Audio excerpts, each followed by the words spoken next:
ఎప్పుడైనా ఏ బేసిన్లో అయితే నది ప్రవహిస్తుందో ముందు ఆ బేసిన్ అవసరాలు తీరాలి. తీరినాకనే ఇంకొకడికి తీసుకుపోతే నాకు అర్థం ఉంటుంది. ఇలా గోదావరి బేసిన్లో, కృష్ణలో మరి సింహభాగం మన దగ్గర ప్రవహిస్తుంది తెలంగాణలో.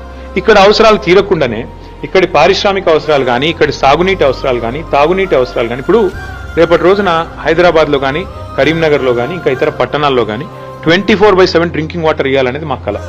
మేము గతంలో కరీంనగర్లో ప్రయోగం చేసినాం కూడా.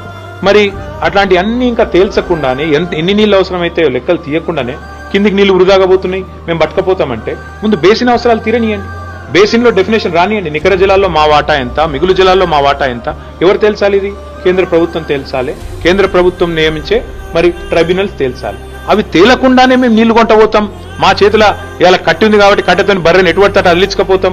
కేంద్ర ప్రభుత్వాన్ని రేవంత్ రెడ్డి జుట్టు మా చేతులు ఉంది కాబట్టి మేము ఆడిచ్చినట్టు ఆడతాం, మా కోవట్టు పరిపాలిస్తున్నాడు తెలంగాణ కాబట్టి ఫుట్బాల్ ఆడతామని చంద్రబాబు అనుకుంటే దాన్ని ఖచ్చితంగా వ్యతిరేకిస్తాం.